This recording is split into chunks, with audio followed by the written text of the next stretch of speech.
It's been a while since there's been a show I wanted to talk about, but oh my god, Hell's Paradise. What a crazy, interesting show. This is one of the so called dark trio shows, um, that being this, Jujutsu Kaisen, and Chainsaw Man. And man, for me, this one was so much more interesting than either of those previous two, even though I didn't have anything against Chainsaw Man or Jujutsu Kaisen. Man, I found the show so much more interesting, but at the same time, just a bit disappointing because of how much missed opportunity there is here. And you've probably heard this before, but it just feels like Mappa didn't quite care about this one as much, which really is just such a shame because I really loved the premise, the setting, the characters in this show a lot. And it feels like if they just gave it a little bit more time, it could have easily had the same cultural impact as Jujutsu did, or Chainsaw Man, or maybe even surpass them. Because goddamn, there's so much that's good fundamentally about this show. So yeah, let's get into it. I'm gonna try to keep this relatively spoiler free, but obviously if you want a completely blind watch, don't watch this. I don't know why you do that in the first place. But at the end, I might talk about. I gotta talk about the ending because it was kind of crazy. So I'll spoiler warning when we get to that point. Until then, just minor stuff. So getting into the premise of the show, really simple. It's, that kind of Demon Slayer-esque era of like feudal Japan, ninjas, shoguns. You get the idea. That sort of setting. And very simply, there's a scary island that the government finds that is rumored to have the elixir of life, but every time they send a group there, they all come back dead. So they have the brilliant idea to rather give a few select criminals the choice of, rather than execution, they can go to this island accompanied by their executioner, in order to search for the elixir of life. And if they find it and bring it back, then they'll be pardoned. And this sounds like a simple premise, and it is, but it works really well because it's almost like a battle royale-esque situation, where you have groups of these characters that can be really diametrically opposed to each other. I mean, you have these kind of noble samurai that are in charge of their execution paired up, each with a criminal that has done something worthy of being put to death. So there's a lot of kind of interesting interactions between those groups of characters. And as they get into the island more and find out how dangerous it is, it's interesting to see, those characters kind of come together and put aside their pasts in order to work together, in order to not be murdered by the horrors of this island. So the premise, you might be thinking, sounds fine, but it doesn't really stand out on its own. So what really sells the show is, as I mentioned, the character dynamics, the characters themselves, and the mystery of the island. It's amazing how much a good mystery can amplify any story. I mean, think Harry Potter. Those books are all mysteries when it comes down to it. And yes, there's a great story behind it and some great characters, but what really captivates you every single book, or movie, I guess, is the mystery in every scenario. And here, as they progress through this island, there's so much weird things going on and so many different little mysteries that you slowly are kind of putting together, and it really adds to the experience. So before I talk about all the things that it got wrong, let's focus a bit more in depth on some of those things it got really right. So to start off, the characters. Man, there is so many interesting characters here. You got the main character, Gabimaru the Hollow. What an edgy name. Edgy, white-haired protagonist. Is a shinobi dude that's very conflicted between his kind of training to be as cold, hollow, if you will, as possible, and just be a killing machine, versus that more emotional side that he kind of learned once he got married. And you kind of see this battle, this internal battle between these two sides, as the show progresses. And he's paired with one of the samurai in charge of the executions, who's okay. Sayuri's okay. She's a little... it's a little heavy-handed at the beginning with the,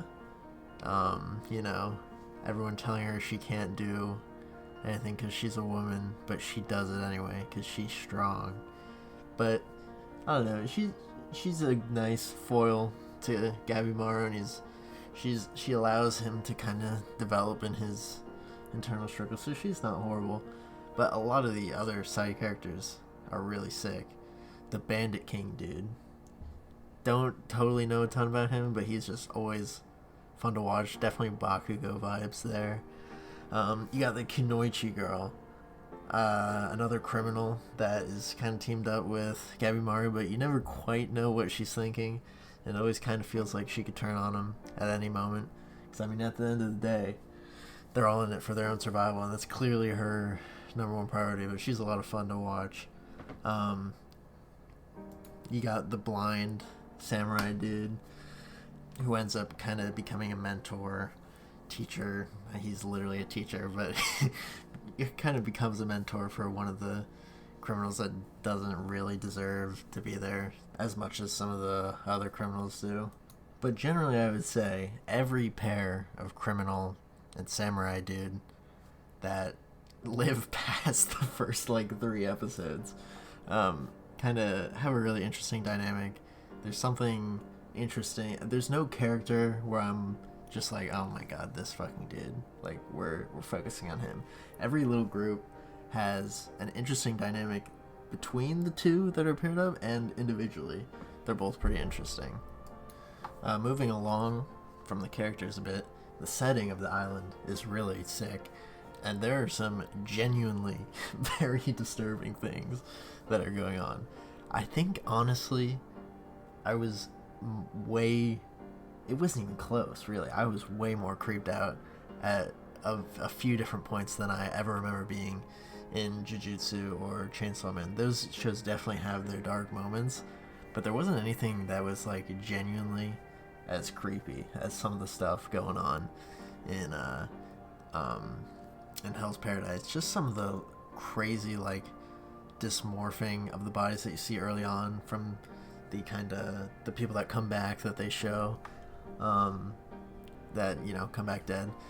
Just some really disturbing stuff. A lot of the creatures and monsters on the island itself are really disturbing. You got creepy, horrifying bug type things, and some Attack on Titan style creepy giant dudes.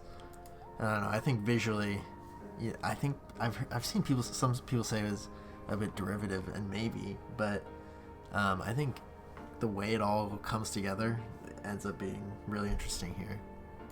But other than that, the thing that really sets this show apart for me from other dark shonen shows is the kind of mystery elements of the island, which obviously I'm not going to get into here because I'm not going to spoil it for you. You gotta go watch it.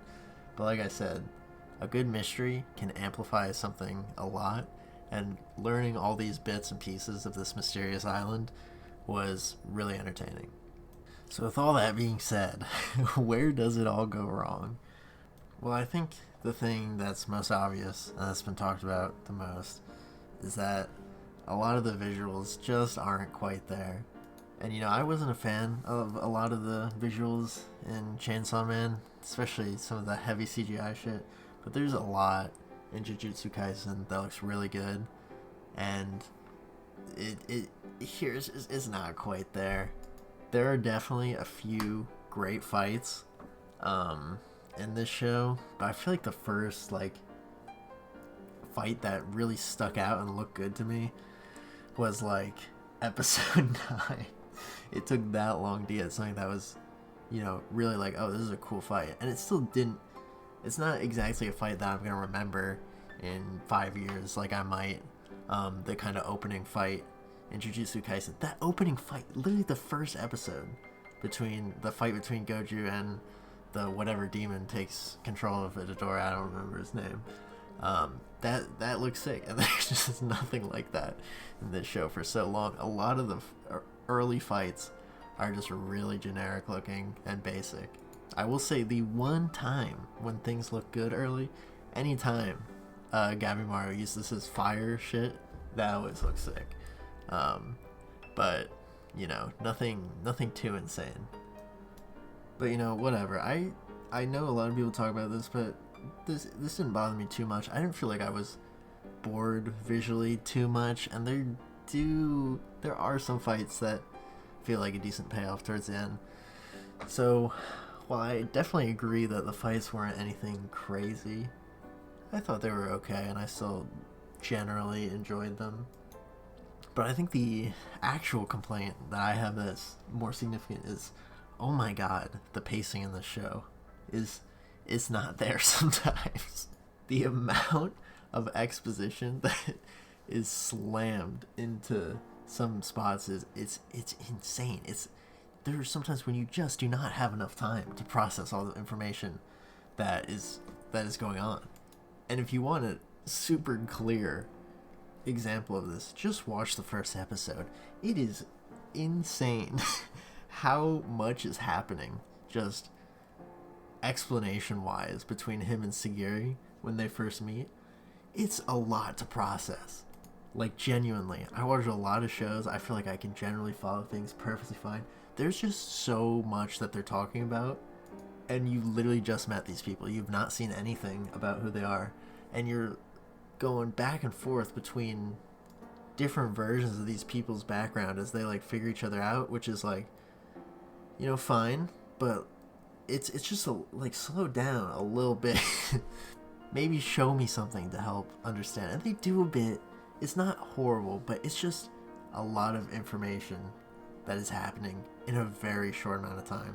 And this is our introduction to these characters. And this isn't anything you see, it's just these two kind of explaining things back and forth at each other. And there are a few points in the show where it just feels like, slow down a little bit. Let's just process this a tiny bit. There's sometimes where you'll meet a character, you'll see the flashback of their whole backstory, and that'll take 2 minutes, and then they'll just die. And it's just bro, maybe do that an episode earlier or two, so that I'm a little bit attached to this person before they just instantly die. This is not something that happens. I can remember 3 different times when this happens, and it's just man, slow down a little bit. Make me care about these people before you kill them, please. Because they have some interesting backstories, but they just don't really take the time to develop those. They just keep going. And I think that, generally speaking, I would say this show, 2 or 3 more episodes would have done wonders for this show. They just needed to stretch things out a little bit. It was just a little condensed. Ton of things happening, ton of information, and that detracts a bit from the kind of really interesting mystery elements when things are just going at such a breakneck pace. But anyways, while I do think taking more time to make some of the animation look a bit better, some of the fights look cooler, would have been nice. It would have added, it for sure would have added to the show. I think taking more time with the narrative, space things out a little bit more, develop characters a tiny bit more, because there's still some great character development. It's just there's a lot that feels very rushed. So if they could have just dragged that out a bit, they have great characters. They just need to develop them a little bit more. I think that would have really added to the show. It was one of the things that the show is, really missing. Alright, now is spoiler time. It's time to talk about the ending. So if you don't want to be spoiled, now is the time to leave. Okay. Man, the ending was crazy. But it just came out of fucking nowhere. And it happened so fast. This kind of goes along with the pacing thing I was talking about. But oh my god. The revelation that his wife might not even be real was actually crazy. Came out of nowhere. I honestly kind of love the reveal in a way, but at the same time, it happened so fast, and it did not. We needed a little bit more at the end to make it feel like a satisfying conclusion, because the way it leaves off is just a bit what the fuck. Firstly, I don't totally know what exactly is going on with the weird amnesia that Gabby is experiencing right at the end. That whole thing is a little strange. It's kind of unclear exactly how much he's not remembering. Like on one hand, it feels like he's just got short-term stuff going on, but also he is now seeing through the possible deception that was his wife, I guess. And then you kind of have Sagiri on the other side, who's now separated from Gabimaru, realizing that, man, the thing that has been motivating this dude this whole time, this quest to get back to his wife, it maybe has just been a deception all along, and her kind of dealing with that. And I think her side is fine. That was all pretty interesting. It made sense. Her kind of experiencing this revelation through the Kunoichi lady, because it would make sense that she would be able to piece that together as someone that kind of had a similar upbringing. I just think that Gabimaru's side needed a little... They needed to tie up some loose ends there, because you kind of end off not really knowing what's going on, when what happened should be... You should be ending on a really interesting twist that's like, oh shit, I'm ready for the next season, please. I need to know what's going on. But instead you are kind of left with way too many questions about what's going on over there. Why does this dude have short-term memory loss going on? I almost feel like it would have been better to completely ignore Gabimaru's side and just kind of leave it on the side of Sagiri realizing this might be a possibility and kind of wondering how Gabimaru's doing over there, and maybe you pick that up next time. But overall, I think this kind of twist at the end was a really cool idea. I'm a big fan of these kinds of like weird like memory trick twists. It's kind of hard to put that exactly into words, but I feel like you know what I'm talking about there. So I really like that. It's just, it felt like they didn't quite stick the landing there of what could have been a really sick ending for season 1. So overall, would I recommend this show? I think so. I mean, I think there's enough really interesting things going on that, you know, it's worth a watch in my opinion. Maybe it's more worth a read, to be honest. I haven't actually read the manga, but I'm just guessing that a few of these problems in terms of animation and pacing are maybe a bit better in the manga, so maybe it's a better read. But so far, I still think it was a really enjoyable watch, and it's a show that has so much potential. Man, and that's the only thing that I think is really frustrating about it, is it's so much potential. It just doesn't feel like it got as much love as some of Mappa's other projects. But maybe seeing, you know, some of the love it's gotten, I know it's not nearly as popular as you know, Jujutsu or even Chainsaw Man, but I hopefully maybe they find it's worth investing a bit more in for season 2, and that can end up being, you know, a really nice payoff there. But yeah, strangely, I feel like this is, despite its flaws, probably my favorite project so far out of the Dark Trio, which I was not expecting going into it. But despite its flaws, there's so many interesting things going on here, and so many really cool characters that it's hard not to love it. So yeah, give it a watch. You probably won't regret it. I think it's something that a lot of people are sleeping on, but, you know, if you like Jujutsu, if you like Chainsaw Man, there's probably a lot that you'll love here. So yeah, see ya.